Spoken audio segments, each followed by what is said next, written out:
on America.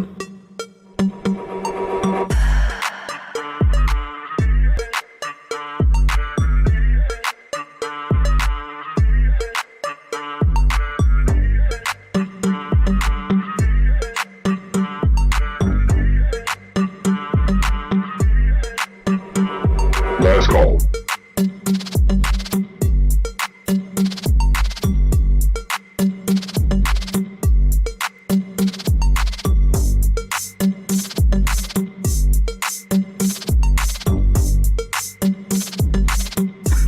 Last call. Last call. Last call. Last call. Last call. Last call. Last call. Last call. Last call. Last call. Last call. Last call.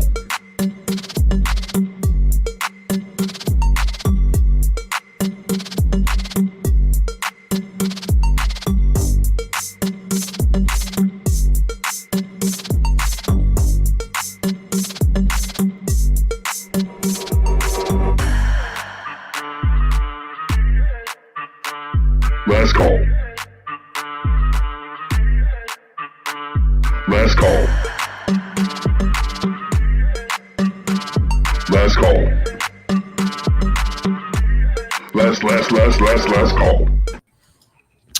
Hello, everybody, and welcome back to another episode of Last Call with Lourin and my co-host Brent. Brent, how are you feeling today? I'm tired. I'm tired. This crazy guy I know said you have to come to this meeting in Vegas and got me involved in that. And so I'm exhausted because my clock is not on 30-year-old time anymore. No, I know, but we had a good time. And we did. We weren't there for a long time, right? We were only there for what? Tuesday, Wednesday, Thursday, and Friday. And then Friday. But in that time, we were able to do a whole bunch of cool stuff that I'm sure we're gonna get into and talk about. But I have a feeling we spent as many hours awake on Wednesday, Thursday, and Friday as we would have being home Monday through Friday.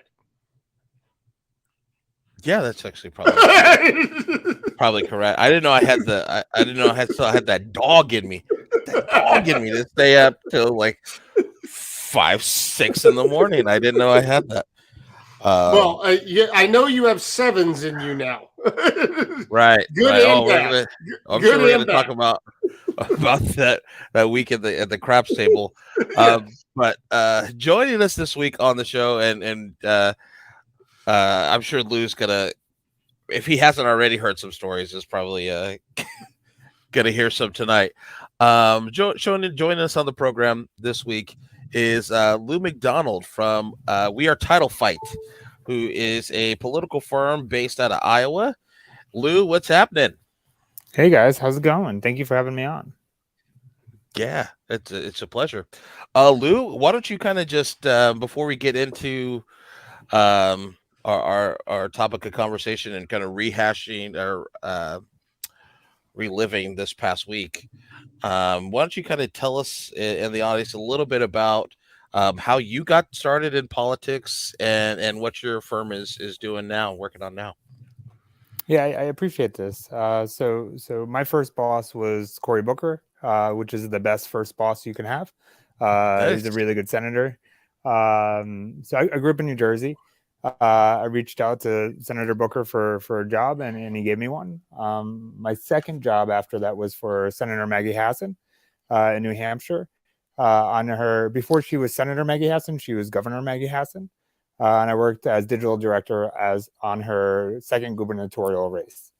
Nice. And from there, which is right. Those are two like powerhouse first two bosses in a row, right? Yeah. You learn a ton from those staffs. What I saw is that from that experience is that there was a lack of digital presence or digital knowledge and sort of the business side of politics, right? There weren't enough firms to hire. This is like 2013, 2014. And that the talent would be greatly improved if we focused on digital and design and creative production and sort of all the things that go into making a candidate viable that are soft, right? It's a heuristic, it's color choice, it's a font choice, Wow. it's things not being pixelated, right? And so what we found is that it was well received. They didn't have a lot of options for choosing firms like us. And from 2013 to now, we became DNC preferred vendors. Jamie Harrison gave that to us, which is a very, very kind thing for him to do. And we became D-Trip preferred vendors, which is also a very nice and kind thing for, at the time, Sherry Bustos gave that to us. And so what we're working on now is flipping the house, or I guess flipping the house, right? Like we just lost the house. Yeah. And it was rough. It was rough because it was like a couple of races, right? And so that's what we're working on, and that's what our firm primarily does.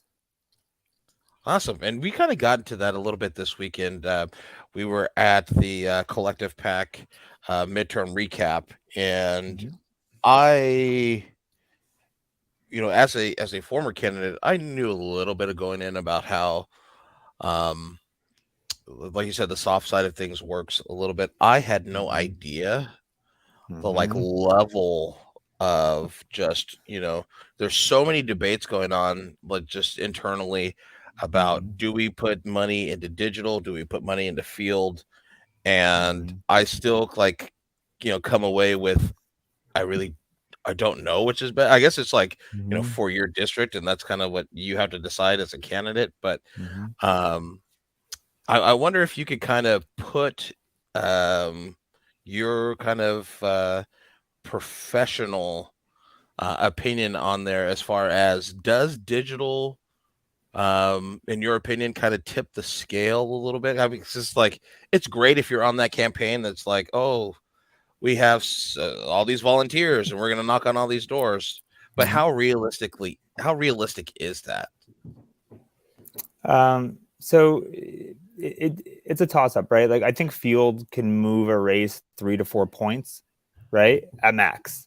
Right. And like in I think you see that in like previously in the Iowa caucus, right? Bernie's field game was real strong, but he came up 49%.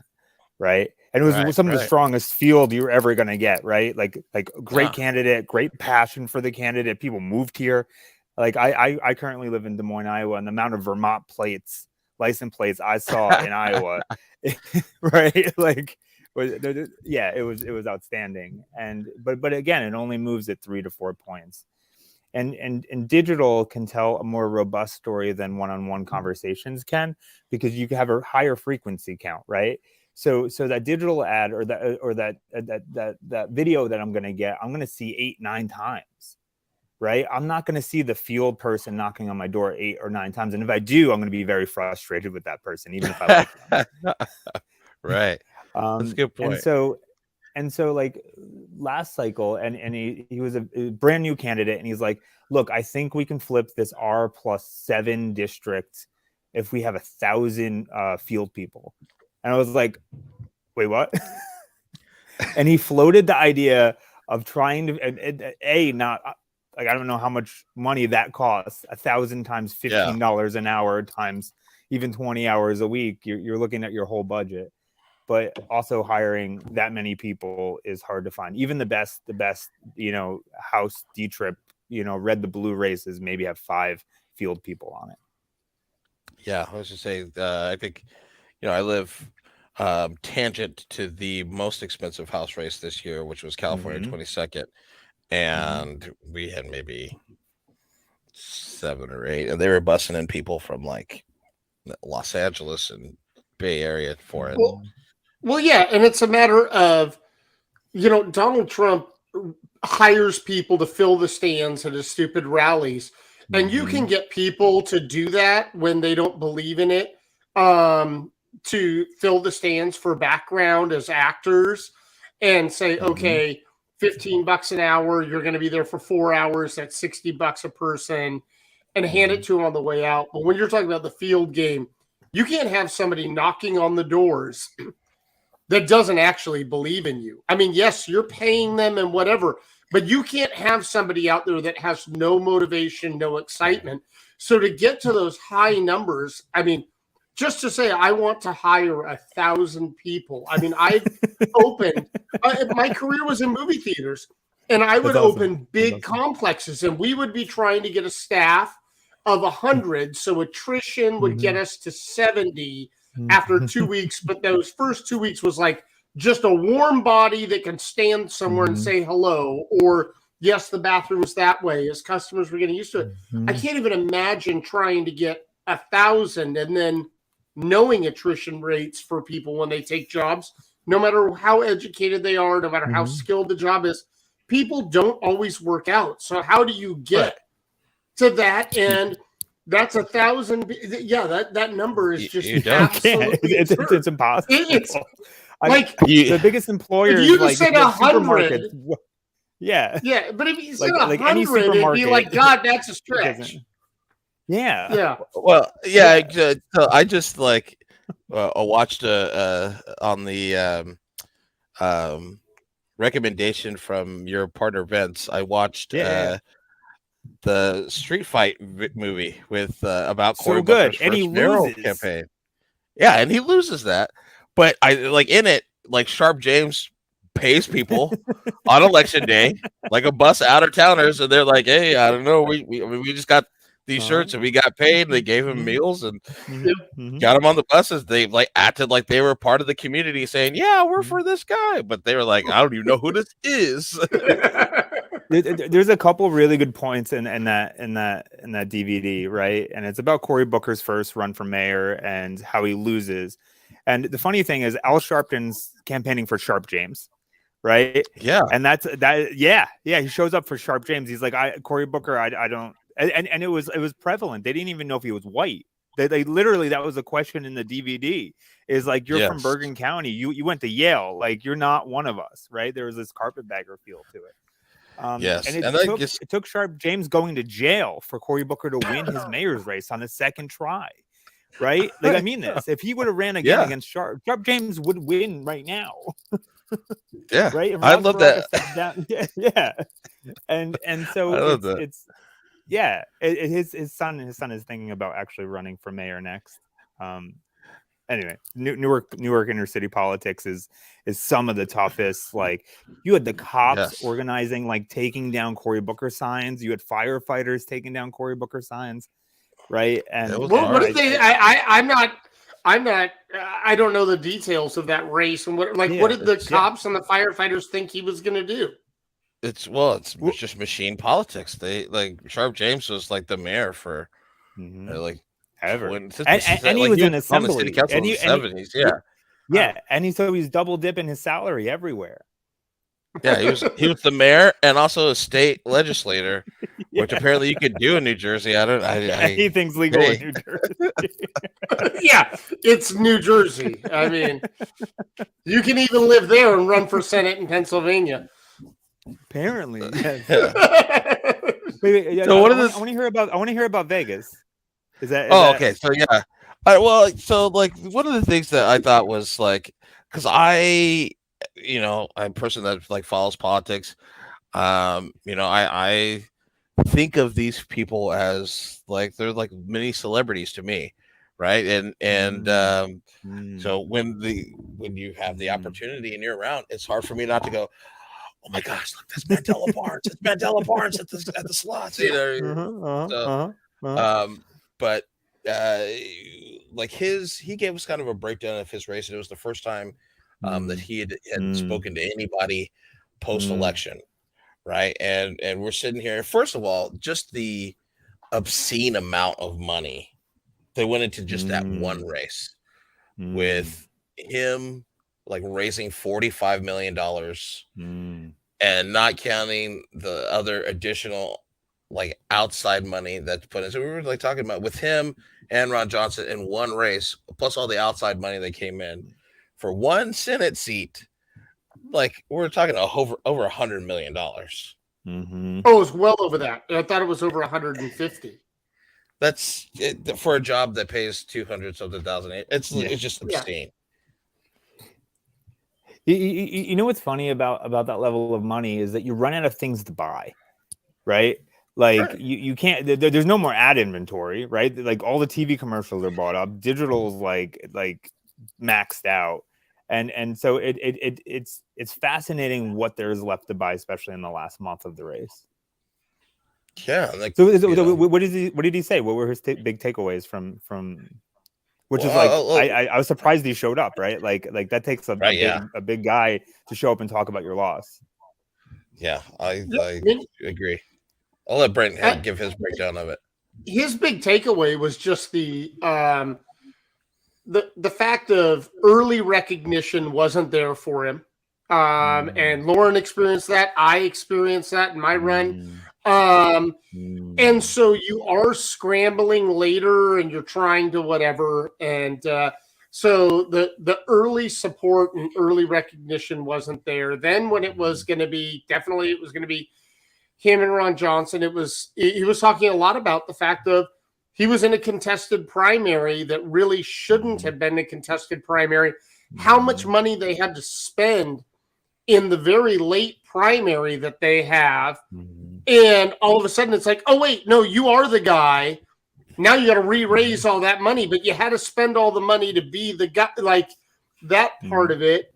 And that overall, it was basically, it wasn't, I am not putting words in his mouth, but it wasn't, oh, I'm doing it again. But it was kind of I have no regrets for doing what I did. I believed in it and absolutely, whatnot. But his thing was very similar to mine.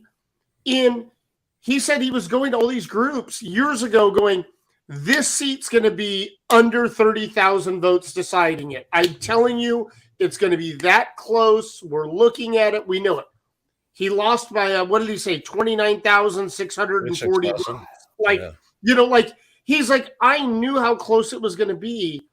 And then the money part was, no, they couldn't, whatever. The ads were bought, but the independent expenditure stuff, there was, I think he said, 2 weeks after the primary where he was trying to raise money, where every outside group was running anti-Mandela Barnes ads, and he wasn't able, and none of the outside groups geared up and came in. And so the outside money spent deficit was $26 million. They spent whatever was spent on Mandela. They never said the number, but the money spent on Ron Johnson was $26 million more. We got into it. Democrat groups spent to support Mandela or be against Ron, whichever way you want to say it. I know, I do know the reporting side of it is you have to say, are you supporting somebody or are you against somebody? But when you lump those together, $26 million deficit towards Mandela Barnes, and yet he outraised Ron Johnson, the two-term incumbent. But Mandela Barnes' campaign outraised Ron Johnson's campaign. Yeah, like that was what we talked about was Sherry Beasley in North Carolina, Val Demings in Florida, Mandela Barnes in Wisconsin, all outraised their Republican opponents, right? But then were outspent by outside money and IE money on the independent expenditure side by $100 million combined. Like that, especially targeting 30,000 people, right? Because like both sides know how to go get the voter file and match it to Facebook, right? Like this isn't like new, but If you're one of those 30,000 people that they're coming after. If I'm one of those 30,000 people, I'm sorry. I'm just going to unplug this and just kind of meander away for the next month. I'm going to say, who's sending me on a vacation because you're going to spend that much money trying to get my, whatever. Like literally, it's ridiculous the amount of money that they're spending per vote on the 30,000 votes because they say, oh, we spent this much money per vote, but some of those were baked in. So the ones you were targeting, you were willing to spend $1,500 a person to take them out to Ruth's Chris and have dinner with the people. And it is easier to do that. Yeah. I am not suggesting that from any FEC perspective. I would never do that. So I'm just saying. I was just kind of like, blown away by the fact that here we have Mandela Barnes. He's the lieutenant governor of Wisconsin, and there's so many questions around. Well, I don't know if he has the experience or this or that. And they're still questioning that from a person who's second in command in running the state. So they also, one of the things he was told was, we don't know about your electability statewide. He's like, I've already won statewide. Like that, he was talking about the fact that got brought up, especially early in his campaign. Like, what's your statewide electability? And he's like, I'm a statewide elected. I'm one of the four. There's or five of us or whatever. Like, he's like, what are you talking about? Am I electable statewide in Wisconsin? I am that. Like I've already done that. How is that a discussion? How much of that is code for can a black person win against Ron Johnson? 100% of it. Yeah, right. I mean, that's what the question is. Yeah. So how do you guys feel about because a lot of those ads were not making what is one of the most the kindest looking guys on TV, right? Like Mandela Barnes comes off very friendly. And it made him look like it was the 90s, man. It was like a bad 90s, takedown ad. It was a Willie Horton style ads. And, do you think that stuff played into it? Or even in the fundraising? Val Demings too, right? Sure. Yeah, up in Wisconsin for sure. Val Demings' race in Florida, I think it's a little bit. I'm not saying there wasn't some of that for sure. But Florida, I feel like the Democratic apparatus in Florida just wasn't there. And it's not good. Yeah, it's okay, wait, but Val lost to Rubio. Chris lost to DeSantis. The state Florida was just red this cycle. I don't know that was Val or whatever. You want to talk about anomalies? Look at what happened to Warnock versus Abrams in Georgia. I still look at that and I'm like, so you're telling me 10 points voted for Brian Kemp, but voted for Warnock? How does that, that part still blows my mind, versus Florida at least shows that the ballot kind of stayed the way it, for the general areas. Georgia was absolutely, to me, just, it made no sense when the numbers were coming in and they're like, well, Warnock's not going to get to 50%, so we'll end up in a runoff, but Kemp's going to win by 10 over 8. I'm like, who votes that way? That's I'm going to vote for, Donald Trump and Patty Murray in the state of Washington. You don't, that doesn't make sense. And this is where it goes back to education, that people don't get it, that if you're splitting like that, how hard you're voting against yourself. So and I was going to say, bring Lou into this when you are looking at races like that. What's your analysis of that, Lou? So here, Stacey Abrams nationalized her race, right? She did a lot of national press. She's a national person, right? She's on The View. Like I don't believe I saw Raphael Warnock on The View, right? Like he almost didn't exist in my press bubble, and I think that's because he focused on doing community-based events, right? Like regional, like nightly news, right? That's where you want to be, and that's where actual voters are, right? And if you're looking to like, and in a polite way, like was Stacey Abrams going to run for president after this, right?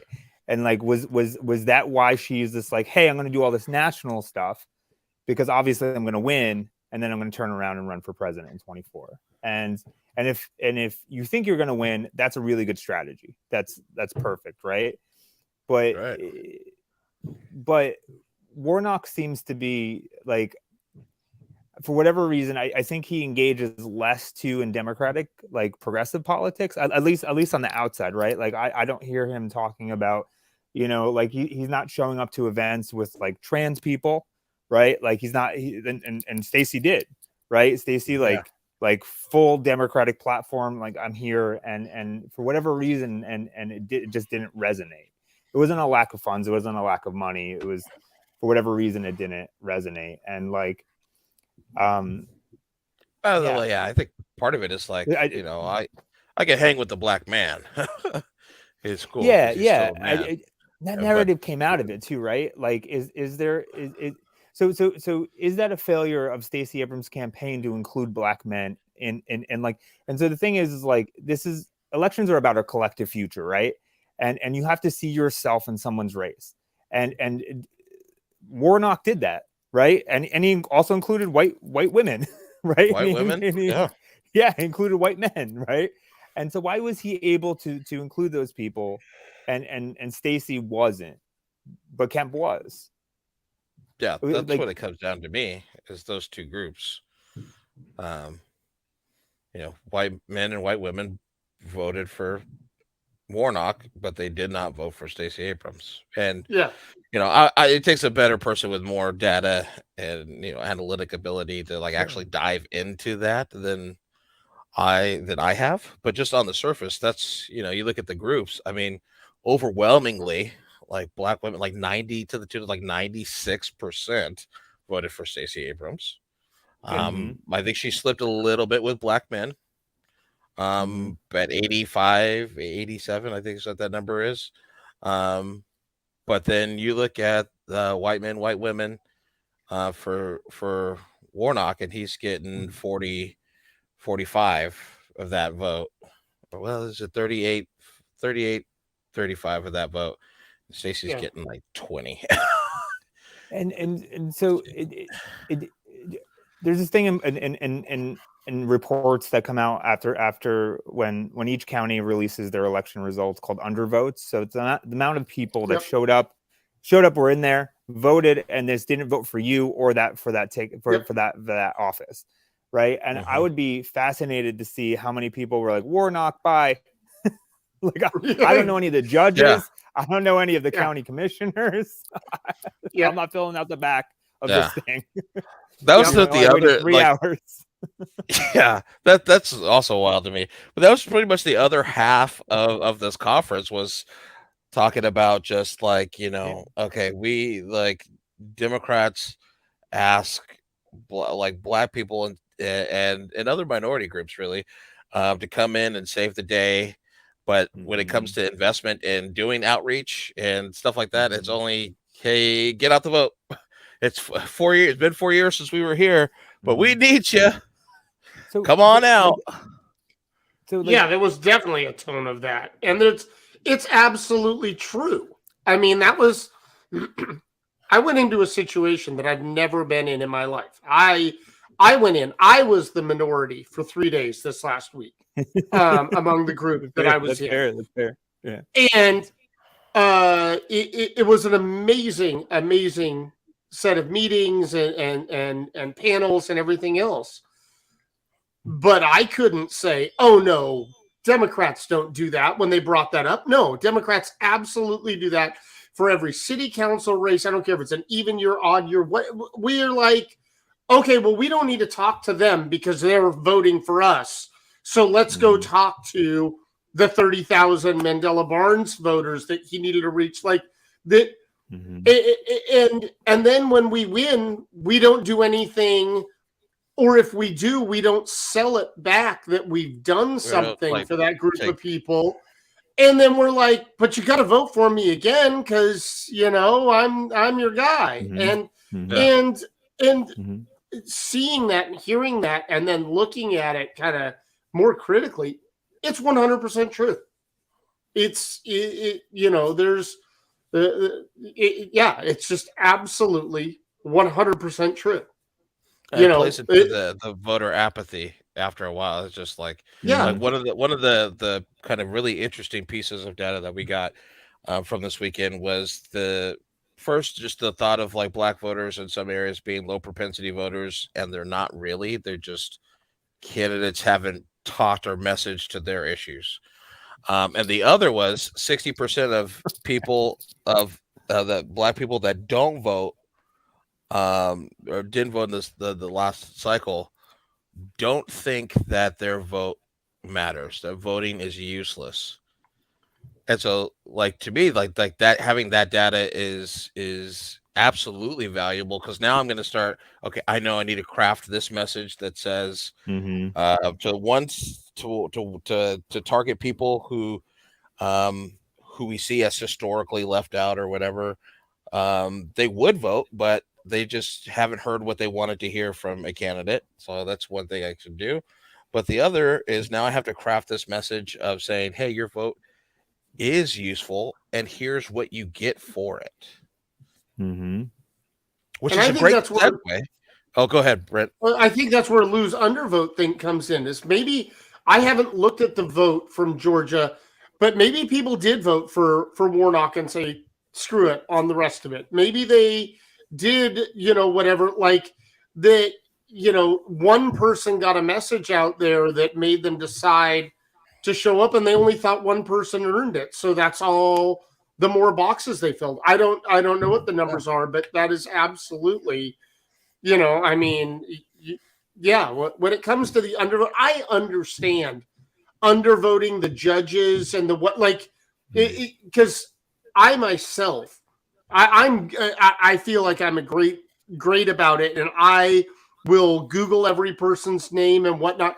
But there have been times where you Google them and you're looking at and you're like, I still don't know, and I'm not going to make the wrong decision. I'm hopefully leaving it up to the other citizens that know more about this specific race that are going to vote based upon something other than Jenny sounds nicer than Susan.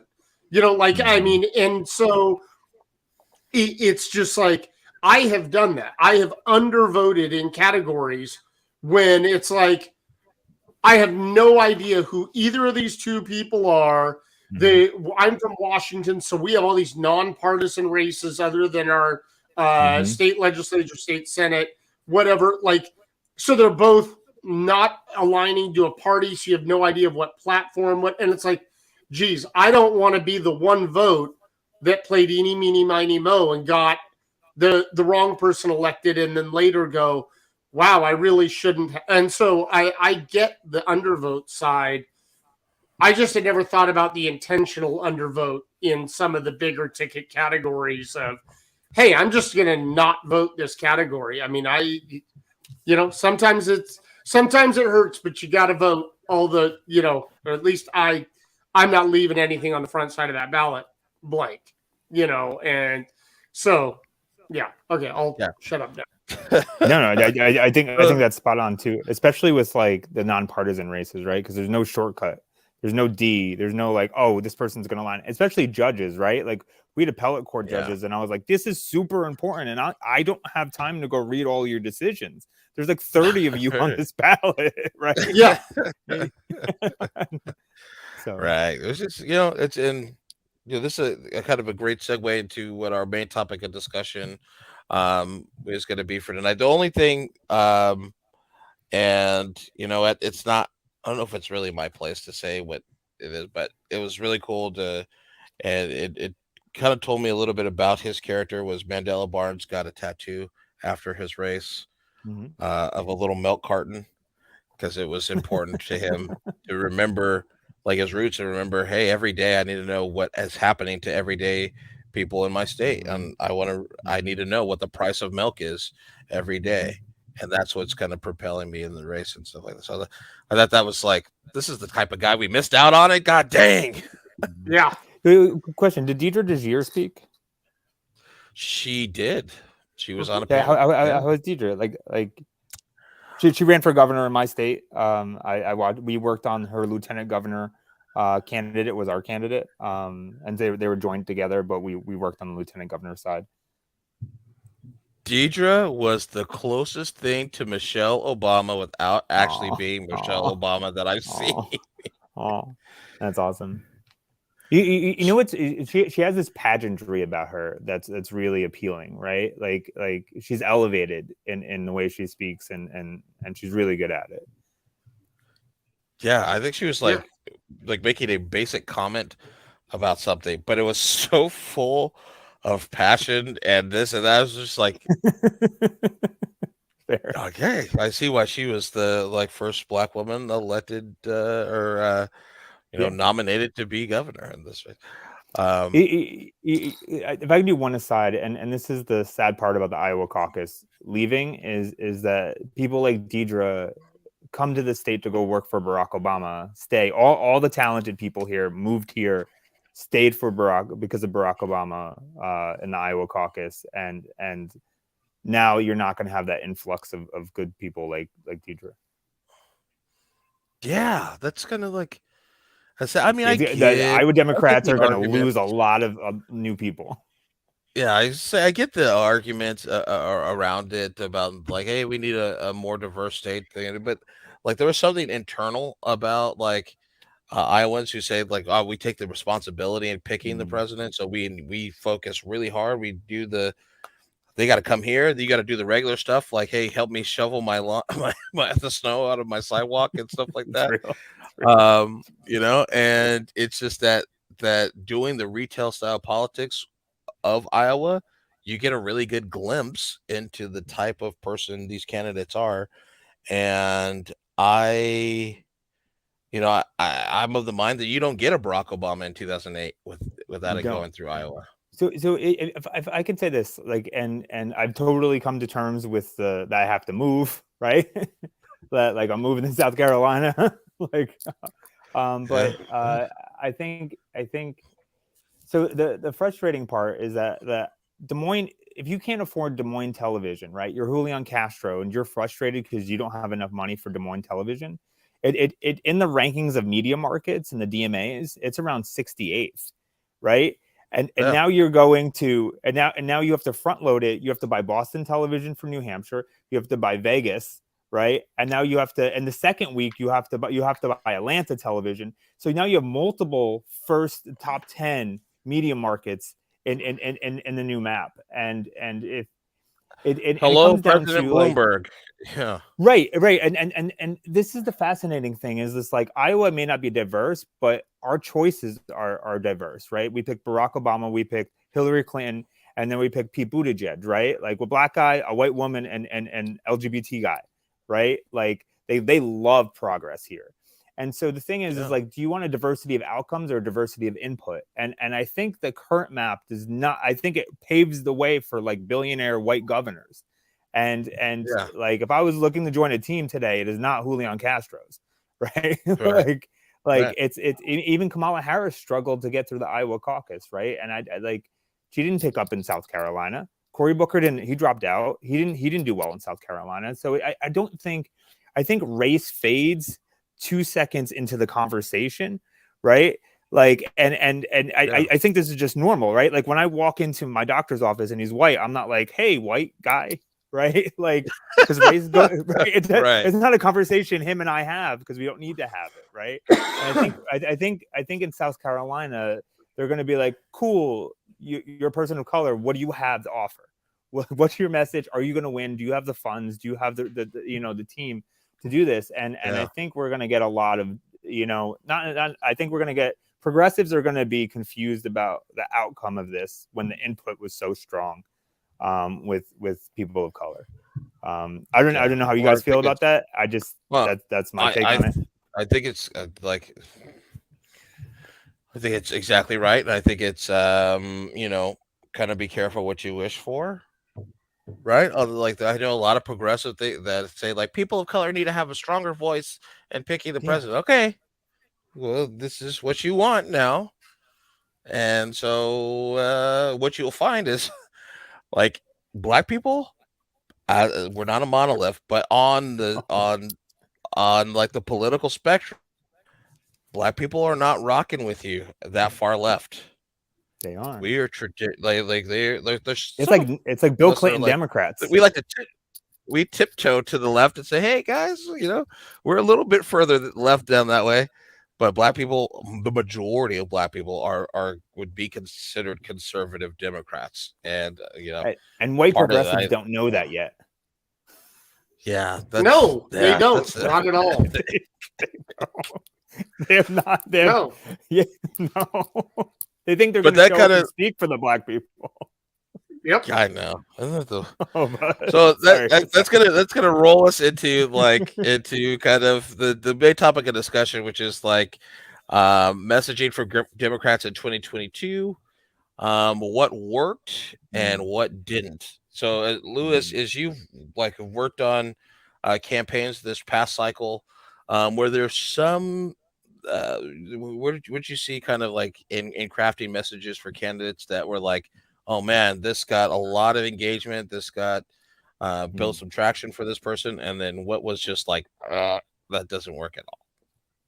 I think Roe being overturned was so strong and so heavy, and I think ultimately it came through in the House races, right? Like the fact that we kept so many of these. But the thing is, it came too early, right? And the struggle Democrats did, especially in the last 2 weeks, they're like, do we shift to the economy? Do we shift to the economy? Do we, there was like a weird fear there among Democrats at the end, and it's fascinating to watch. I don't think the economic message came mattered as much as Roe did, and maybe you guys have a different opinion. But I think you saw people like Gavin Newsom say, like, he came out and said, hey, like, Democrats have a messaging problem. I'm going to go on the offensive against Ron DeSantis, right? Like, he challenged him to debate. He took ads out in other states in Florida, right, to say like, hey, I'm going to fight back against you shipping migrants on planes to Massachusetts. Yeah. And what did that resonate with anyone? And I do like the idea of Democrats going on the offensive, because I think we lose these culture wars, right? And the thing that Fox News is really good at is taking, you find one person at the border who did something bad, and now it's everyone at the border is a murderer. Right. And they're so good at this. And you can't make broad public policy based on one person. You can't. Right. And you have to do what's best for the best amount of people. And I think Democrats get lost in the weeds on the culture war stuff. We had a candidate, and he was a super new candidate, and he's just like, I need to tell the voters why Joe Biden's secretly right on gas prices. And you're like, oh, please don't do that. Please, do not explain to people why he's secretly doing well and the narrative, right? Agree with them. If you go to the store and there's no baby formula, that's a problem for you, right? Yeah, and I think Democrats were like, it's not a problem for you because, and insert economic lesson from a school they've never heard of.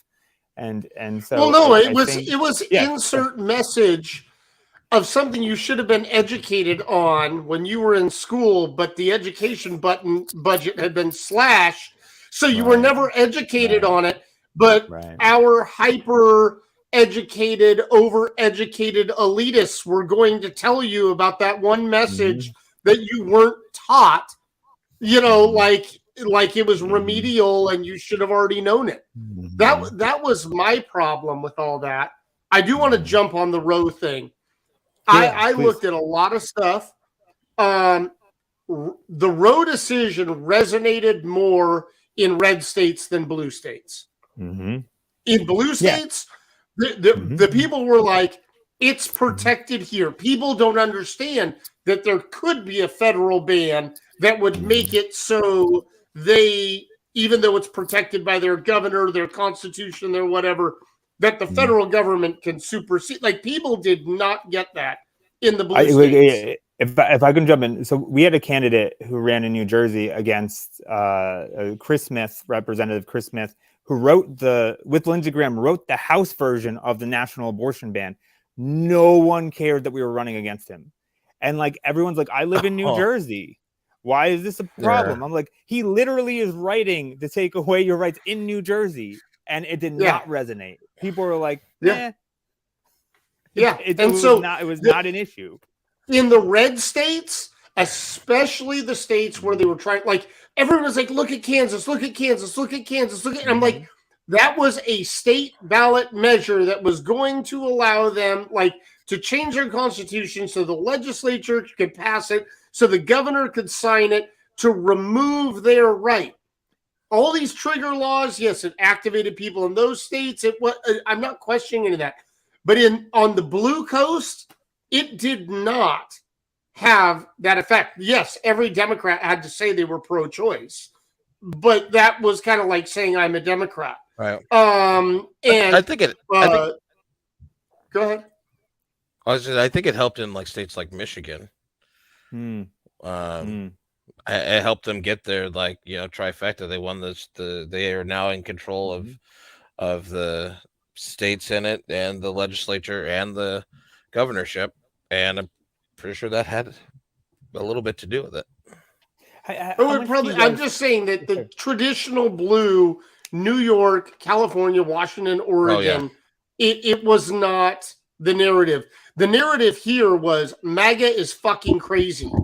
That was the whole narrative that ever resonated, is that person's MAGA and they're fucking crazy, and trying to get people to say, okay, when they say that crap, they mean it, because it was so extreme that people would be like, oh, but they can't. No, believe them. Believe them when they say that's what they want to do, because they may not be able to do it, but they're damn sure going to try. They will absolutely shut down the borders from any visas of anyone. They will absolutely say brown people are bad and prove that you're supposed to be here. They will do these things if they can. And that was the message that resonated. MAGA's fucking crazy. Do you guys think that the Democrats struggled on defining their stance on what a new Roe would look like? So you saw a lot of Republicans be like, you're down for abortion on demand up until the baby's out of your body, right? Like, and well, I think Liz Cheney said it was that we were doing it after birth. Yeah, like after post-birth murders and calling them abortions. Yeah. Like, I mean, I have uttered the terms. I created you. I can kill you at times. Like, I mean, when you get frustrated with your kids at times, but like, no one is doing that, and no doctor would do that. It's not a thing, and that's where we get bent out of shape, and we engage in a fight with the boogeyman, and the boogeyman is a no-win scenario. Absolutely no-win scenario. So that's where you just have to be like, I'm not engaging with that because that is so crazy, and just point out, this person is this crazy. They think this is a thing. They think down is up. And that's the only message, is to pivot back to people that are saying that are not sane, so therefore shouldn't be listened to.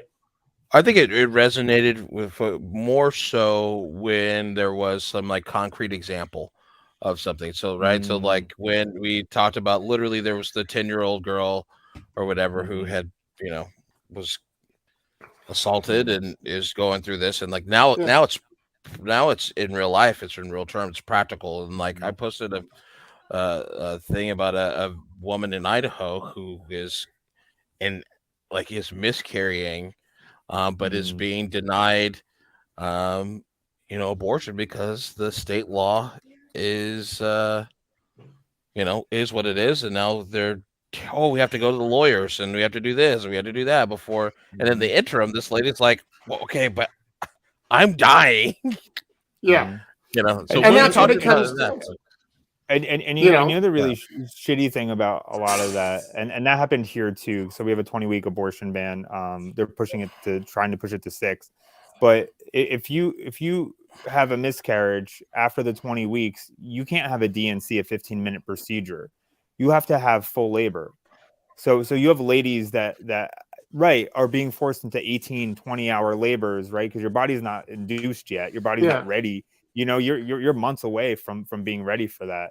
And we're forcing ladies here to have a full baby instead of a DNC procedure. And it's especially like the thing that sucks the most is then you walk away with the hospital bill, right? If you have a bad deductible, it's $10,000 and good luck. Oh, you also, I can tell you from experience, you also walk away with a funeral home bill because now no, it's not just the other. Yes. And if you're well off, cool. And if you're a single mom, that's $30,000, right? Like that, you could easily like time off from work, like mental health, you think about that for years after. Oh yeah. I mean, I could probably dig up and find out how much just the alcohol bill afterwards is. I mean, it's, I'm dead serious. I mean, the figuring it out, the coming home and trying to find normal and everything else is all totally crazy. And for my wife and I's situation, it was different than the one in Idaho. But the one in Idaho is just setting somebody up for, this horrible, traumatic mental health, physical health, totally avoidable. It's one thing if a person has a pregnancy and it becomes non-viable and they have to deal with, hey, I was growing a human inside of me and then I wasn't able to, like, that's an emotional toll as it is. But to say, oh no, but you're going to lay here and you're going to whatever until you're no. I mean, that's where I think we're going to see a bunch of the ugly side of all this come out, because that's where I think I would potentially say, no, my wife is, you're going to treat her whether or not you want to or not, because I mean, that's where it becomes where people take drastic measures and from either trying to get help or back alley or what, nothing good is going to come from it. Nothing. There's no positive effect. I was at this, and this happened to me too at 20 weeks, right? And like, I don't know if it happened to you, but it's. I mean, you have names picked out, right? And now the state's coming in and being like, hey, like, for morality reasons, and you're like, oh, cuz this is the worst day ever. Like, like we're gonna cannibalize each other after this because of you, right? Like, and it's something that I think that's why it resonated with most people, and especially men. Like, I don't think you saw the abortion thing divided out as like a boys versus girls. A way that it would traditionally be framed, right? Because I think a lot of men are like, hey, I had this experience. It was crazy awful, right? Like, I don't know why you would limit this, and you're catching all these people, all these wanted pregnancies in the process, right? People who want these and maybe they're like at risk because they're a little older, right? You see a lot of that. And it's I think you're going to see a lot of like moderate and even like some Republican leaning people be like, hey, that wasn't my experience with it. That happened to me. I think you need these services. Yeah. So what do you think we could do better then? Like, we're gearing up to head into this presidential election cycle. I wish it was a situation where we could take a breath, but Trump has already announced. I was watching Meet the Press this morning, and Asa Hutchinson, we're going to make a decision on, Ron DeSantis is leading Trump in a poll. So That same poll has Liz Cheney ahead of Trump too. it looks like we're moving ahead. What do you think is the message? Well, let me preface this way. Let me just kind of give my think how I think Republicans message and what Democrats do, and then what should we be doing? Because I feel like messaging on the right starts with some kind of like universal truth, right? That gives an explanation to something that someone's already feeling that aligns with whatever their ideology is. So we talk about, unfairness, some universal unfairness, and then validates it, right? So it's like tells poor white people that it's unfair that you're struggling, and that it's unfair that you don't have access to the same wealth that all these other people do, and you shouldn't have to work this hard, which is true. You're like people, you shouldn't have to work. You should be like busting your ass, working 80 hours a week, and you can't even afford a 2-bedroom apartment in the town you live in. It's true. They identify the truth, but then they sneak in who to blame for that. And it's like, oh, it's immigrants, it's poor people, it's black people, it's the Antifa, it's the Clintons, George Soros. They like put that on there. It's, instead of saying who really it is, which is the billionaire elites exploiting you. But it just, that's how they do that. And then they say, if you want to fix it, you need to vote for us. You give us the power. That's right. And then it's everywhere. It's on every Republican goes out and says the same thing. I heard them talk about gas prices, milk, and like the economy. And then the minute they won, we're going to talk about Hunter Biden. They did a whole press conference. Please don't ask us questions about fixing inflation. We're going to talk about Hunter Biden. And this is investigations and revenge investigations for these other things. So like Democrats, in response to these things, and I think you talked about it a little bit earlier, Lou, Democrats, for the most part, instead of like coming up with our own stories or narratives, we spend time trying to explain why the Republican messaging is wrong. And we're playing defense.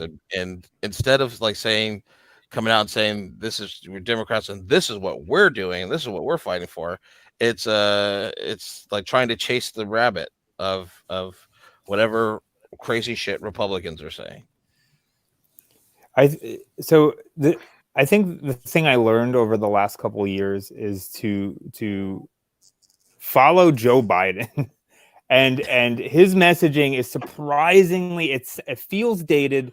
The whole time he was running for president, it was like Charlottesville. I was like, bro, no one remembers Charlottesville. That was 8 months ago. Like, you're way off base. Everyone else in running for president is talking about this thing that happened this week, and then he wins. And he has this fascinating ability to whatever his problem is today will not be his problem in 2 months.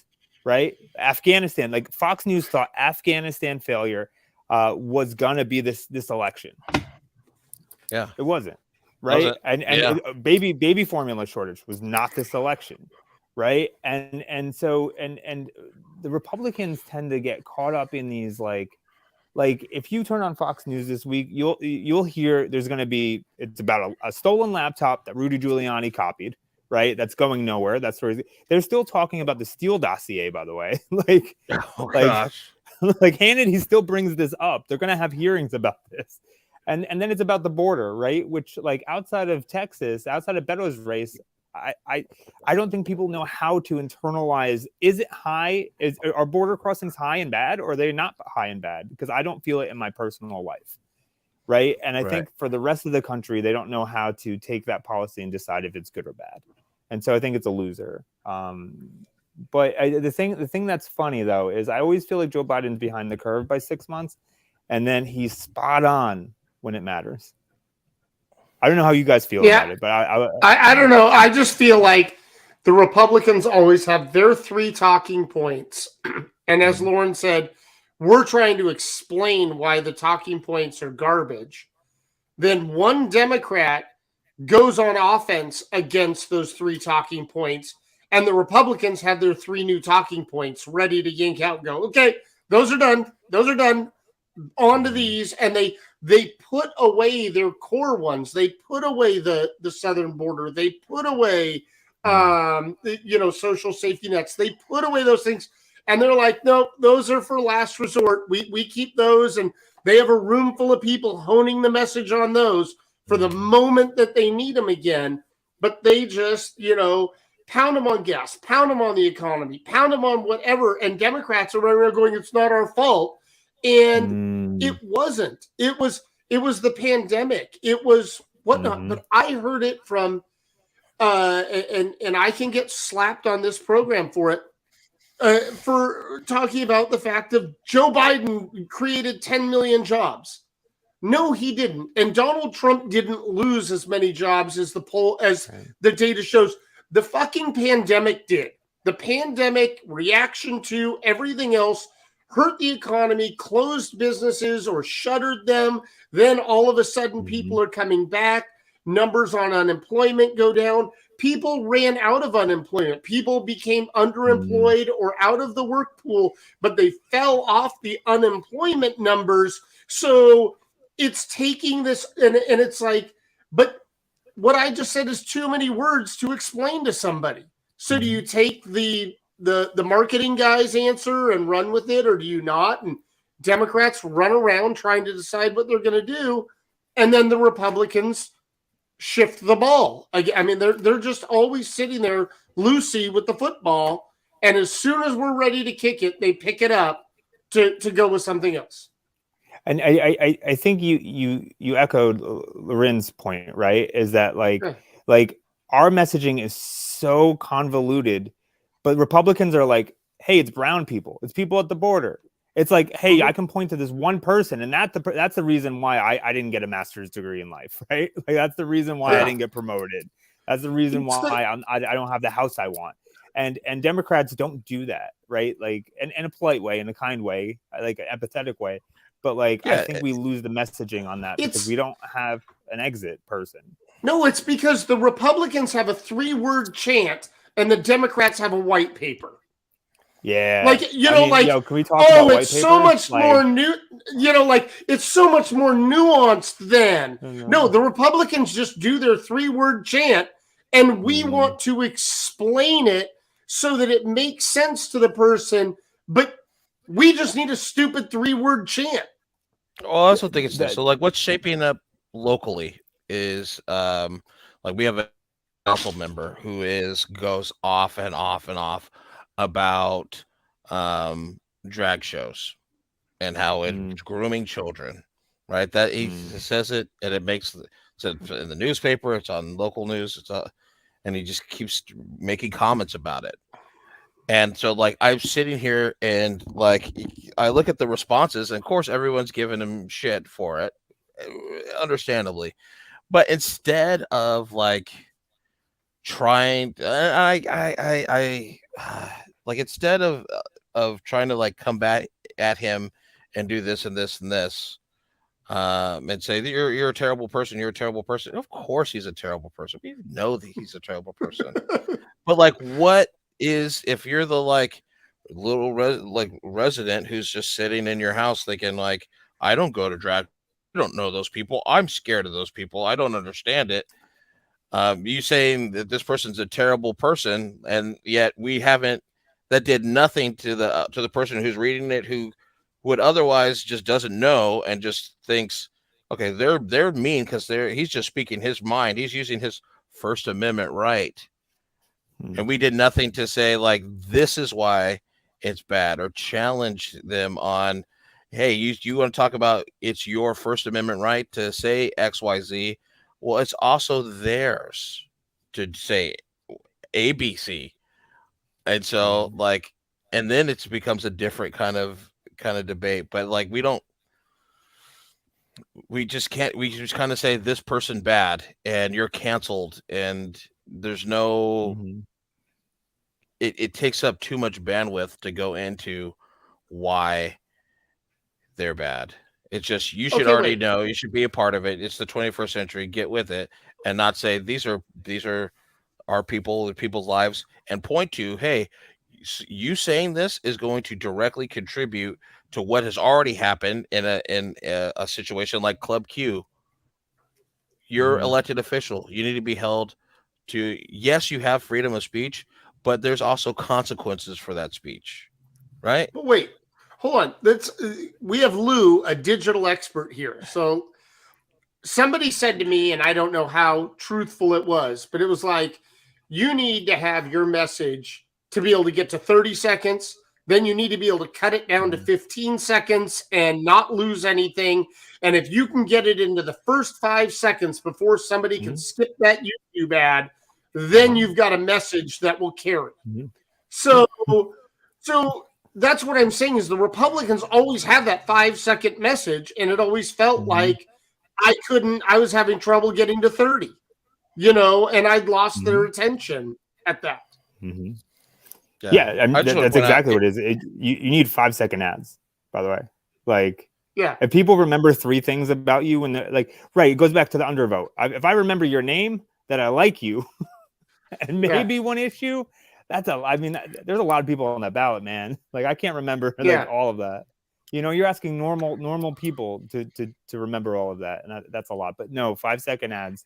All the ads I'm getting for holiday candy, I don't know if you guys get these. Reese's ads are like, Reese's, it's great, right? And I go to the store and I'm like, okay, I'm gonna go buy some. Like, that's it. That's literally how, right? Nike doesn't tell you why their soles are good. Apple Computer doesn't tell you how fast their processor is, right? And Democrats are like, look at people. But Apple tells you what kind of new aluminum they created for their newest iPhone. Yeah, look how pretty this color is. We never made it before. Oh, I almost went and bought the green one just because. Yeah, and I was like, I need that. Let me sell this on Facebook Marketplace real fast so I can go get the new color. And I love it. Yeah, I love it. Right? And Democrats don't make you come back for more. Yeah. Better ingredients, better pizza. Better shoes, better wife's better. Yeah, that's what we need. Right. That's what we need. But it's I think we need a little help with that. Yeah, I want to see. I want to see us actually say we are Democrats and this is what we're doing, and then have more than 5 Democrats also have that message when they're like Eric Swalwell's really the only Adam Schiff. Sure. In the past has gone it, but. The one Democrat that goes on to Fox News, we can't leave these people to their silos. I don't know any Democrats that go on Newsmax, but that's also because I don't watch news. We gotta have somebody go into these places just to have the counter narrative. Wait, because I did some of that with MAGA Talk Radio in my run, and I got attacked by Democrats for doing it, and I got told I was platforming talking heads that get paid millions of dollars a year to what I'm like, I can't platform any of these people, but I can talk to their audience.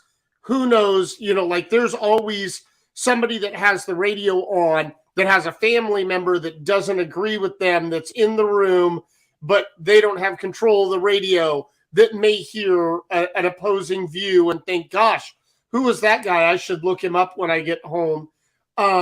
But Democrats get absolutely chastised for going into any, going on Fox News, going on OAN, going on Newsmax, if they ever do. They get flamed for it. And it's how are we going to talk to the whole electorate if we don't do it? How do we, we have to. And but Republicans come on MSNBC and CNN all the time, and they'll sit on there and go, I'm not answering that because you're fake news. And MSNBC is like, okay, we'll take it. I don't get it. So I think Democrats are really good at eating their own, right? And I think there's a really good RuPaul drag race story in this, right? So RuPaul famously sort of came out and said, we shouldn't have trans people on this show. It's not for trans people. It's for, gay men. Right. And she got ripped online, right? Was called anti-trans, not inclusive of LGBT people. Right. And you have a drag queen with Emmys about promoting Yeah. LGBT issues, the only show on TV, right? And that's the one you're attacking. You're not going after The Bachelor. Like, why does The Bachelor not have trans women on it, right? And we tend to stay in our silos and attack the things that we have, right? But that's the whole "you're not progressive enough" crap, and I'm going to out progressive you. As I'm a straight white man, and I'm going to show you how progressive I can be by telling Lourin he doesn't have a lived experience that's commiserate with what I think it was because I'm the progressive in the room. Like, it's ridiculous. Democrats, it is. But like we do at the same time, like. Like some of the stuff, I get it that America isn't like trans is the new thing. Like we just we got okay with because of culture and TV shows and things like that. Like we got okay with gay people. This is just like what I've seen, and the trans is like the new. So like there's a whole bunch of people like. I think we leave people behind, like the grandpas and grandmas of the world, who are just like, I just got, back in my day, Sonny, we didn't have all this stuff, and so like instead of giving, and this is with everything, this is with a whole bunch of other things that it's like instead of giving people grace or taking the time to say, hey, look, this is people are people, and that's the message, right? It's people. And those people still have to live, and they have to work, and they have to be able to afford nice things, and like. So I'm already there with you. I just don't like. How do we give people room to evolve? Like Obama, when it came to gay people, he was like, "No, I don't." But he evolved on the situation, and now we don't give people that space. And this is the biggest messaging error I think we have is it went from something that you're asking the government for, right? Like it's like most marriage equality cases went through the court through a tax law, right? And a state thing. My spouse died, I should get this, right? I live in the house, right? These are things you can ask the government for. You can't ask the government to call you they. Right? There's no and the trans movement largely has no asks of the government. And this is the part where it gets confusing because like I don't know how to help you. Like I want you to not be kicked out of your housing. I want you to be able to pick your gender on any document you have, right? I want you to be able to change your name for not $300. And if you have a low income job, that's a struggle for you. But that's not what they want, right? That's not what the movement's asking for. It's asking for this, and I think it's a Gen Z like new thing where you need this acceptance, right? Like you have a generation that grew up on social media and that like valued likes, right? You had Instagram from the day that you had a phone, right? Like Gen X was like all about major like in music, major labels go away, right? Major studio houses go away. We're gonna make our own stuff. We don't need you. And I think you see a shift generationally in progressives that were like, no, I want to be included. I want to be in everything. I want to be in government. I want to be, and you have to call me the right name. Otherwise I'm going to lose it. Right. And fundamentally, I think, and this is why I think we leave those grandpas behind because they don't like marriage equality was about dignity and it was about the tax code. Right. That was it. And they're like, yeah, you should be able to have your 401k if your spouse dies. I see it different. I love this.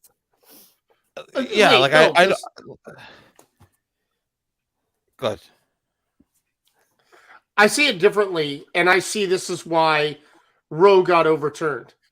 Democrats look at, okay, we had the civil rights movement, we won, let's go on. We had the gay rights movement, we won, let's go on. Now we're fighting for the next marginalized group we can find, which is trans people, and we'll move on.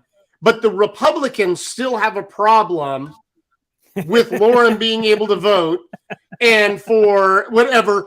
And so they will put in the work for 50 years to whatever. And this was like one of the first times the Democrats said, oh my God, no, they're literally going to come after the fact that Lourin married his wife.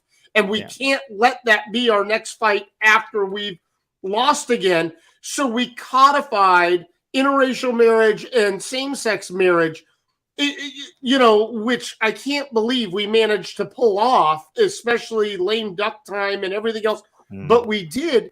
But it's a matter of Democrats are like, oh, we don't have to worry about Lourin's civil rights and him being able to vote because we dealt with that in the 60s. But the Republicans are still trying to chip away at it. And that's where we get into trouble.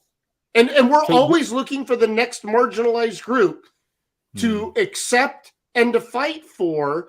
That trans people have been around as long as time has. Same with gay people, same with straight people, same with but it was like they are definitely a smaller group of people than the overall gay population, which is smaller than the overall hetero population.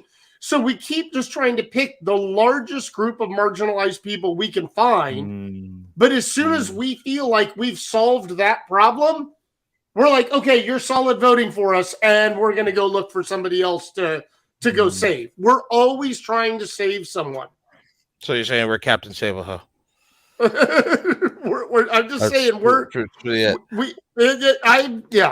So that's I mean, I agree with what Lou was saying in the sense that, like, there's like, the government. I think everything is in relation to the government, right? So, like, the First Amendment to me, it prevents the government from taking action against you for saying whatever you say, not necessarily like this platform, right? That's my whole thing with like Twitter.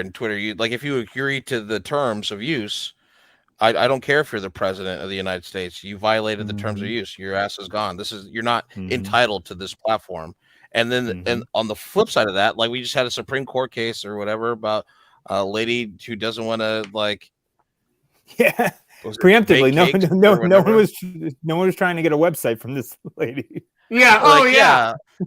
She's the website. Yeah. But she wanted to make sure that everyone knew she wasn't going to do it if they asked. It's like, I bet those are bad websites. No one's asking you for the website. Exactly. It's like, sorry. Okay. Like that to me is the problem. But I don't want to get into the culture war thing because I don't think that we do it very well. We don't. As far as like negative messaging, I don't think we do the negative part very well. But just like on the flip side, like, how do we do messaging in a way to say, like, you don't get it now, but this is like information, and we will welcome you when you come. Like I feel like this is gonna sound bad. This is gonna sound like really bad, and I don't know if I really want to say this. So, like, as a we kind of got into this discussion a little bit about the evangelical church and the Black Christian church, right? Yeah, they're not and how they, like me, who's the Mr. Black Christian and grew up in a Black Christian church. Like, there's a collective, like, Jesus is working for all of us, right? He died for our sins and this and that. And then on the evangelical side, it's, no, Jesus is my friend, and he thinks everything that I think Jesus thinks, and he's only for me. He's my personal Lord and Savior. And so, like, those are two counterpoints to it. But, like, how do we on our side be more like the Black church thing? That's like, come as you are, but God don't like ugly. But it's a collective. It's a collective thing. Like, how do we say, like, hey, you might be on the wrong side of history now, but you can come into our tent? That's a good question. I grew up Catholic. I'm still Catholic. I like being Catholic, right? I'm Irish Catholic. It's like a political identity before a religion, right? And so it's funny that it's something that the Pope did. And sorry if I'm going off on a religious thing, but something that the Pope did is that there's two types of ways to look at, like, the proper orientation of love, right? There's cupiditas, which is towards the flesh, like Cupid, and there's caritas, which is towards the Lord, right? And so what the Pope did is, like, sins of the flesh are lesser than like murder, right? Like like stabbing people, right? So if you're gay, that's cool. We'll worry about that later. Like, you're welcome, right? You can come in, right? We'll worry about it later. And some Catholics, so some Catholics in America specifically, didn't know how to align that with American politics, right? Because the Pope doesn't go into a Democrat Republican framework, right? That's not how it's designed. And so they struggled with that for a while, and it's just like evangelicals are the opposite. They'll lead with the sins of the flesh, right? Oh, you do that, you're gay? Yeah, I can't talk to you. I don't want to welcome you. Yeah. Right. And that's what I see from it. And it's so counter to like everything that like the rest of the Bible, like I don't know, maybe we're getting into like, way off topic, but it's like to me, like the Bible is if you're Christian, it is the Gospels. The rest of that shit you can throw the fuck away because it does not matter. That's how I think. So this is gonna sound really bad, but like when I meet somebody for the first time, and depending on what they look like, and they say I'm a Christian, I go, what kind? I want to say what kind. Yeah, me too. And you know what it is, and I normally just don't say anything after they say that. I normally just kind of just walk away. Like that's it. And like, okay, I'm going this way. That's the Democratic response to religious people, right? Like, it is. Well, it's like, oh, somebody followed me on Twitter. I click on their bio. I'm a Christian, and I'm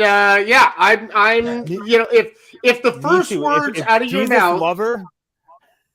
Yes, it's Jesus lover. I am just saying that it's a matter of if that is your opening salvo to the next person is I'm a Christian, that's telling me something versus Lourin and I becoming friends over the last year and a half, and him more recently bringing, oh no, well I got to go to church on Sunday, or I got this, or oh yeah, no, I grew up in the black church, and oh yeah, I'm still active. Like that was never a discussion between us. It was never, I never thought he was or wasn't, nor did I care. But if the first words he would have said were, oh, hi, I'm Lourin Hubbard and I'm a Christian, I would have said like Tim Scott, or like, I mean, what, like, where do you fall here? Yeah, I realize you're a black politician, but I'm not sure. Like, it's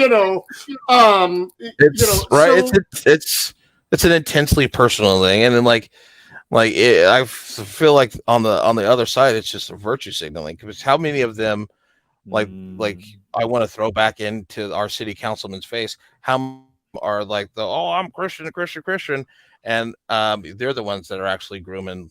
They're the ones, looking at you, Jim Jordan, and Matt Gaetz, who are engaging in all this like sexual promiscuity, as it were.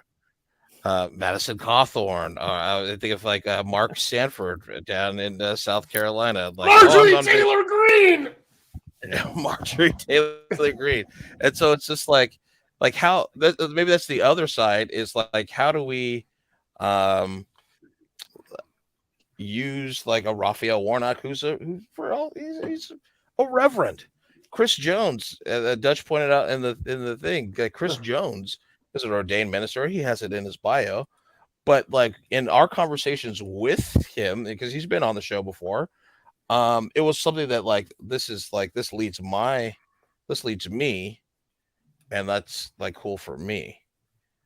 So like how do we like, because I feel like on the left, if I were to say like ever give somebody like I think people are people, because I think like there's one race, the human race, and Jesus is Jesus is humanity, and so blah blah blah. I feel like I would like people would go, ooh, and I would lose a whole bunch of like left, like left support flake, right? Yeah. But like, how do we like expand this? Because I feel like there's a lot of evangelical. Well, I don't say there's a lot, but there's some evangelical people that are like starting to like think about things, and like they're younger, and they're starting to like grow and say like, hey, it's like a deconstruction movement too. Yeah. Like how do we get those folks? I think you nailed it with it's my personal Jesus, right? and it's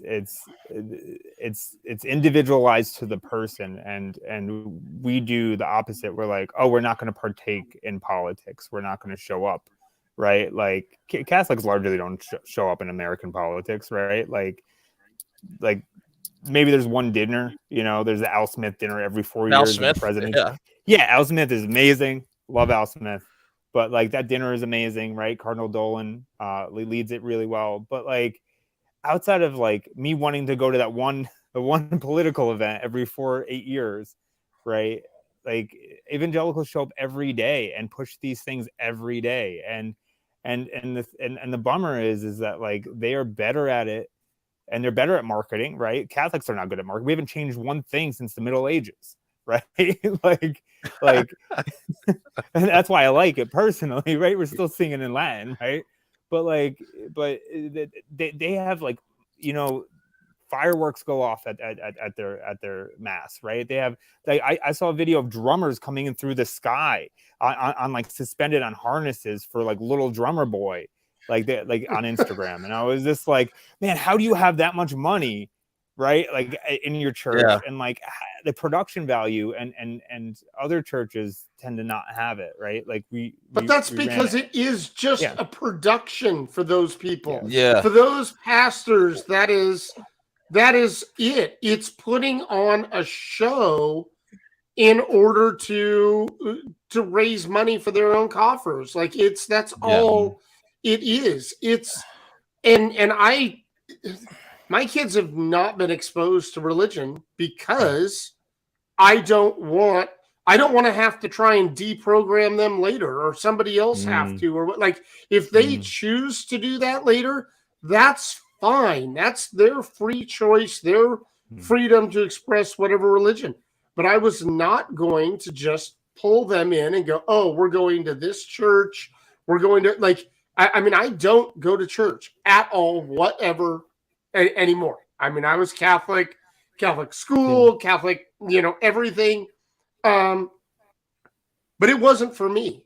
And my wife was Adventist, and she believes in some of the good teachings of whatever, and holds those as part of her moral character, but doesn't look down on anybody that doesn't view it her way. She doesn't yell at me for eating a lobster. She doesn't, whatever else. It's like, that's not her thing. I can eat a pork chop. I can none of that. She's Seventh-day bothers her at all.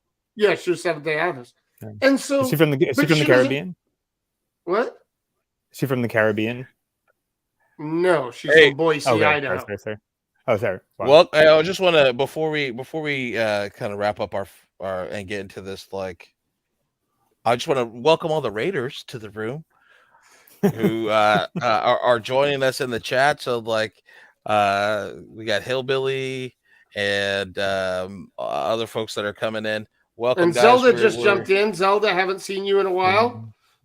Yeah, hope everything's well. Hope you're having a wonderful holiday season. And so as we look, kind of like, give me your prediction. Let's play the prediction game. Give me your prediction for 2024 on what you think is going. I mean, obviously it's hard to know what every cycle is different, this and that, but I want to know kind of like because I think Joe Biden's going to run. Although we had an interesting conversation. We went to dinner with my cousins, and Vince got into off the record. Oh, okay. He was defending Joe. He was like, "Yo, Joe Biden is like, you can't argue. He's been the most effective president like in the last like 50 years."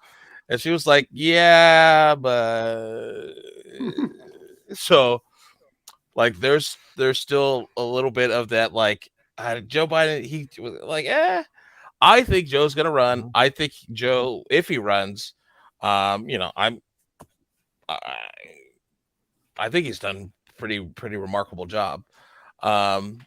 What do you think? Predictions 2024. What do you think is going to happen on the other side of that coin? What Republican is going to come out of nowhere? Because I really feel like Republicans try to mimic like mimic Democrats. So there's going to be, I don't know if it's going to be a female vice president, or maybe female. I don't see it at the top of the ticket just because of the way things are. But maybe Liz Cheney, maybe. But what do you think comes out of that side? So I'll say one thing about Joe Biden and Democrats. Like they it's just like, oh, he's not cool, he's not attractive, to the point where during the last Iowa caucus, I was a countywide elected official. Joe Biden asked if I can endorse him, and I tried to convince him that he didn't want my endorsement. I literally spent time to his political director being like, nah, you don't really want this. Like, and then I endorsed Beto, right? And like, Beto flamed out. Joe Biden won, and I'm the dumbest person in Iowa, right? Like, I showed my girlfriend emails. I'm like, this is me saying no to Joe Biden, right? Like, I'm not very smart, right? Because I didn't see it. I didn't see it panning out, and that's how I think it's gonna be the whole cycle up until he's the nominee, if he is the nominee, right? Like I don't see a lot of Democrats challenging him if he does go forward. I think financially they're gonna. Sorry, go ahead. I'm looking. I just had to look it up because I couldn't remember from 2012. Nobody, no real candidate challenged Obama on his reelection. Do you think there's any Democrat that would come out and say, you know what, Joe, you had a good 4 years. We're going at you. I don't think anyone would. I think they're going to have that conversation in private. Mm-hmm. They already are. But I think we're going to see. Yeah, I was going to say. I think if he decides to run, I think you will see a very united Democratic party in terms of the top of the ticket. That's going to go down because now we're getting in 2024 into some races, into some Senate races that are going to be hard to win. Yeah, like it just. Yeah. Like that's kind of the nature of the beast. It's like, Tester. Oh, we took this breath. Yeah, we took this breath that we kept the Senate. Okay. But looking forward in the future in the map, and that's one of the breakout sessions from Vegas is looking at the map and going, woo. So I think that this is how it shakes out. If the next 2 years are Jim Jordan yelling at a microphone about a laptop that was stolen by Rudy Giuliani, I think Joe Biden wins. Right? Like, if all I do is hearings on nothing, and like this is how you're going to govern, like I think that compounded with Trump on a debate stage, just making fun of people, I think there's going to be exhaustion. Like I think it goes back to what Brent said, right? Like it's just like crazy MAGA people. Right, that's the only thing that worked. Right, pointing that out worked. It worked for Joe Biden. It worked for everyone this cycle, And it's just like America just doesn't have an appetite for crazy. Yeah, Hellbound Hillbilly says, if my options are Joe or Florida Man, I'm voting for Joe. Yeah, yeah. Zelda said Kamala, and I'm just like, Kamala's time will come, I think. But like, I think Joe Biden's hard to beat, and so I have not heard the enthusiasm for Kamala that I thought I would have heard at this point. I don't, and I'm just telling you from looking at, listening to conversations with all different types, all different people, all over the place. Things I heard this week in Vegas. There is not the energy for her to jump out, get to an early lead, and shove the field out of the way. If she runs, it's going to be a heated primary, and there's going to be a lot of challengers out there, absolutely attacking. Yeah, so I think you have to take a look at Gretchen Whitmer. Yeah. So I think Kamala's money comes from Gavin Newsom, right? I think for her last presidential race. And so what does that look like if Gavin's in the race? Right? Yeah. Like that's all San Francisco money, right? That's all they came up together, right? Yeah. And I think that dries up for her real fast before it starts, especially if Joe Biden's in it too. Yeah. Well, I don't think Gavin or Kamala would go against Biden. No. But I just saying, I think that if it's if Biden decides to not do it, I think it's Newsom and Buttigieg that jump in, and we see some kind of a slugfest there. I mean, I know there will be more people that'll definitely get in, but I think those two will be the early front runners, and both of those guys know how to dissect Ron DeSantis, and I think a fascinating tweet thread to read through is Liz Smith's current one on the order of the early states. So she famously ran Pete Buttigieg, right, for president, and she hates this current map because someone like Pete doesn't do well in Atlanta, right? Like, and it goes back right. Like Black community accepting LGBT people is still like maybe not where it should be, right? And so him not doing well there. And she's going hard on why New Hampshire has to stay first, right? Because he dominated Elizabeth Warren in New Hampshire, right? Like she was on TV and the neighboring state senator on Boston television for like 6 years, and Pete Buttigieg, a mayor, comes in and takes all of the southern New Hampshire from her. And I think we should just say, because I know Jason Dutch is watching. I mean, what about Nancy Pelosi? I mean, she would be an amazing president. Yeah. Just because I'm like, I do think if it I do actually think she would be. Yeah. I think if it's an open primary, I think you're going to see like Pritzker jump in, and you're going to see Phil Murphy in New Jersey jump in, right? These like second term, like billionaire governors who are like, Atlanta's pretty cheap. I had to buy New York and Philly TV when I ran for governor, right? Like it makes everything look like affordable. And they're both very likable people that you may not know yet on a national platform, but they're both compelling people. Yeah, the name we heard this week more often was Wes Moore. Interestingly enough, he's right. And every came out of nowhere to win governor of Maryland. Yeah.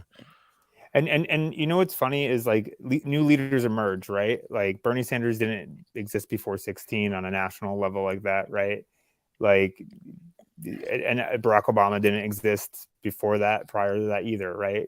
Prior to like, the 2004 speech he gave at the DNC. So yeah, I think you're going to see new leaders emerge. I think if it's TV heavy calendar, you're going to see white billionaire leaders emerge, right? Sadly. Yeah. But you need one early retail state. Yeah. I think so. I agree. I want to see. I think you have to have Gretchen Whitmer. We haven't talked about Amy Klobuchar, who I think is still, very much in that conversation as well. But also a Raphael Warnock, who's it's a Democrat that wins in the South, statewide. Yeah, a lot, right? And it's funny how like, Abrams is still in the conversation for president, but Warnock is not. Right, and the question is, why is that? Elon might run. Jeez. I mean, do you guys think Kanye runs seriously on the Republican side? Do you think it's just like a crazy? No, they like. I mean, it's great marketing. It would be great if I heard the conservatives in Kevin McCarthy's districts that now all of a sudden are bumping Jesus Walks because they're down with Ye, but I don't think that's happening. I'll say this though about Kanye, like the Black Israelites are on my corner filming videos every Saturday now. Yeah, and I'm like, I live in Des Moines, Iowa. You guys figure? I mean, I'm like eavesdropping. I'm trying to find like the YouTube links. Like I'm fascinated by it. But I think he like awoke a whole young generation of people to go look at stuff like that, and maybe not in a positive way, but they're looking because they're out, they have garbs on and they're shooting videos. Wow. Sorry. Maybe it's Aaron Grouper he's just shooting the next season of Black Jesus. I'm fascinated by it. Man. All right. So Lou, I just wanted to thank you for coming on the show. If people are interested in running for office, and I think that they should be, and that's part of the whole goal and us doing at least for me doing the show, is to get to see that, like, hey, I'm, as Mikey pointed out in the chat, let's normalize normal people. Lauren's a normal guy. Brent's a normal guy. They ran. I want to run too. Luke, kind of tell us, just in real quickly. I don't want to take up too much more of your time, but just how kind of, people, how do they get in contact with you guys? And what kind of services and stuff do you kind of and kind of give the pitch, if you will? So I'll start off by saying, so you should run for a vacant position, right? So the first time I ran countywide, it was for a vacant water and soil commissioner, a countywide position. I got 115,000 votes. I got more than my congresswoman in my county. Wow. Yeah, which is a lot. And I was just like, oh, I was unopposed. Like, this is great. And then I got to endorse someone for president because I live in Iowa, right? Like, that's literally, you know how dumb that is? Like, people on Twitter were asking why this is not national news, of my endorsement of Beto. And I was just like, oh, Beto retweeted me. I was like, yo, this is great. This is the easiest thing. I had to get 25 signatures to get, that level of attention. It's a wild, very dumb system. But there's a lot of county positions that are nonpartisan that are really good training grounds for, like, before you run for state house. Because if you can run unopposed, you automatically win. Then you're in the conversation. You get invited to the Democratic Club to speak, right? You get invited to the Central Committee to speak, and you turn into their guy, the girl, right? You turn into the person. And if you can do that, the second race you have, when there's an opening for a legislative seat or state Senate seat, they'll be like, of course, you're my person, right? Like, for the last 4 years, I've liked you, so I'm going to give you money. Right. And it's a very good way to build your network and build and not show up. And you guys both talked about it. Like, when you first run, you show up and no one knows you, and it's late money, right? It's Mandela Barnes, late money, right? And if you want to avoid that, run for an uncontested thing. Every county has them, right? Every like, there's every city has a little panel of, that you can run for, and do that first. Yeah. But that said, once you have some money, you should hire me and my business partner. But they want to know if you can get those voters to follow this channel. And so, like, sure, we're gonna hit you up on Twitter afterwards and be like, yeah. But good. But the second thing I think you should do is once you are serious about running, is you find a team that you trust and that won't rip you off, right? And there's a lot of consultants that will show up once a week for a phone call, not put in the work, not value you, and overcharge you, right? And I think you should pay people prevailing wage, right? If people are doing a job, especially on a race, right? You should pay them a prevailing wage, but you shouldn't pay them, all of the campaign funds, and you see a lot of people get ripped off, and it's a bummer. But as far as contacting us, it's weartitlefight.com. It's me and my partner Vince, and we have some principals, and we're a small boutique shop. Nice. I will say that Lou and Vince have come to my house, and I pester Vince about just random nothingness, and like, I think, like, driving back from Vegas, like, Vince's flight got in, and then he called me, and then I was driving back, and then we just, like, chatted on the phone for another hour and a half. Like, my wife called, and we were 3-way in. So it's very much like, these guys are very much they are folks that, like, come from a working background.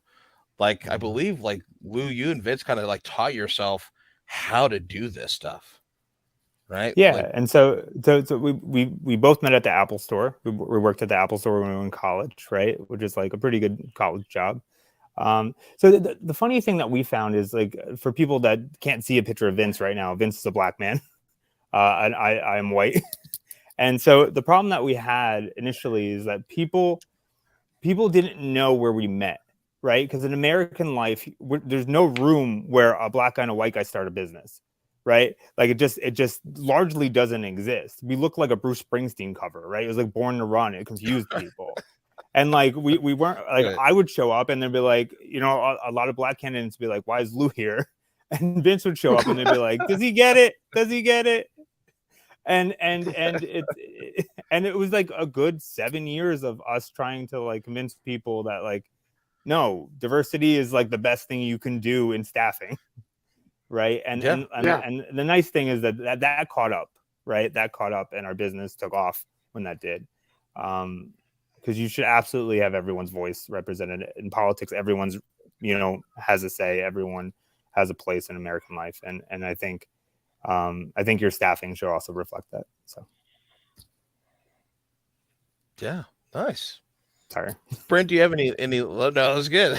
Brent, do you have any like kind of last thoughts on the week, or like just a last opinion on your take on Vegas and discussions that were happening there, just centered around black candidates and how we get Democratic messaging to black candidates before it's time to, hey, we need you to show up and vote here, please. Well, I think one of my biggest takeaways from all that was people need to stop treating it as though just because it's a black candidate, they're some form of, left-wing Democrat. Like that, I had never heard that said before. I mean, I obviously have always treated every person as an individual and let, people, show me who they are and believe them when they say it. But, there was a lot of messaging around that. Like, just because they're a black candidate doesn't mean X, Y, or Z about any certain topic, not just they're a Democrat or their values are this, or they go to this church. I just thought it was an amazing week. And just being surrounded by a bunch of amazing people. And that you invited me to go there and really put pressure on me to make sure that I went. I'm glad I did. I'm glad you put that pressure on. I learned and I laughed and I made, new friends and contacts that, without somebody. And that's, I think that maybe that just showed me one of the bigger messages in politics is, there's a level of luck involved in finding the right people around you that you can actually trust, that you can actually open up about things to, that will then help you open other doors. And I've been lucky to find 4 or 5 of those people. And I would say having 4 or 5 is a lot, or a lot more than most people have, that really win, lose, or draw. I know I can tell these people just about anything and go forward, and that they'll have my back. And so, amazing week. Do not put a pass line bet down for Lourin Hubbard so he can throw the dice for you. Yeah, that's the other thing. Did you gamble with Vince? Because I like slots, and Vince is like into talking to people at the card deck. Like, I'm not trying to do that. Yeah, he does like the craps thing. First of all, I'm not a gambler. I say I like to gamble with my life. Wild. I don't. I will buy a lotto ticket if the jackpot is big enough, but I'm not a gambler. I'll go and sit and watch you gamble, and we'll talk and hang out and like do this kind of stuff. But I've never played craps in my life. The only experience I have with craps is in the movies where it's like 7 winner. And so I thought the object of the game was to just throw 7. And I'm watching this for a good like 20 minutes. I was like watching it, and like we'd place a bet and somebody would roll something and it wasn't 7. And then like they set some things down, and then he's betting, putting money out 6, 5, 9, and this, and I'm like watching this, and it would roll, and it would be 12, and it would be not 6, 5, or 9, but he's getting paid out, and I was like, okay, but then somebody would roll 7, and he would lose, and I was be like, okay, what, like I don't understand why that is. This is just too, and then there's like and like the language people, hard 6, and I'm just like, soft 3. I don't know like what any of this means. And so I was just like, it came around to be my turn to throw the dice, and Lauren was standing at the rail to my right. I said, Lauren, you got to throw the dice. And he said, no, I'm like, okay, whatever. And I just got out chips and I put it in the pass line in front of him. I told the deal, I'm like, send him the dice. And I'm like, just pick up 2 of them. The first thing he does, he picks them up, pulls them over the rail, is like looking around. I'm like, no, you got to keep those over the table. And then I'm like, just throw them and make them hit that wall. So he did. Hits a 7. And it was 7. And we win.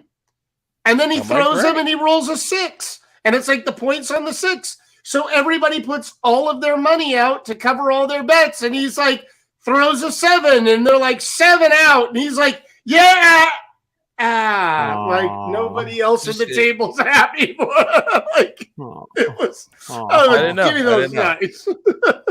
I'd rather be at the sports, but like I go to the sports book and say, here's $200 on Fresno State. That's what it is. So. Fresno State. That would have been a good. They had a bowl game. Yeah. That would have been a good one. So okay. With that. Thank you everybody who's joining us for the show. Check out Lou at wearetitlefight.com, and that's gonna do it for this week. I think next week is Christmas, right? Christmas, yeah, it's Christmas then New Year's, so we're off for 2 weeks. And then we're Christmas back. and the New Year's. I think I might do. Oh no, I won't. It's New Year's Eve is my wife's birthday, and she'll be like, "The hell you're getting on this show." So I will not. We won't be doing that. But we will be back in the new year, covering everything that's going down, and probably when we come back, it'll probably be at that time for me to like change hats and be a guest instead of a host. So we'll do that when we come back. But Lou, thanks for coming on the show. We appreciate you. We actually went 50 minutes over our normal time because we had so much fun talking to you. No, it was good. It was great. I thought it was fantastic. And so did the chat. So if you're watching us on streaming us on Twitch or YouTube, thank you so much. If you would like what you heard on the show, don't forget to subscribe and like, and we will see you guys in the new year, 2023. Let it happen.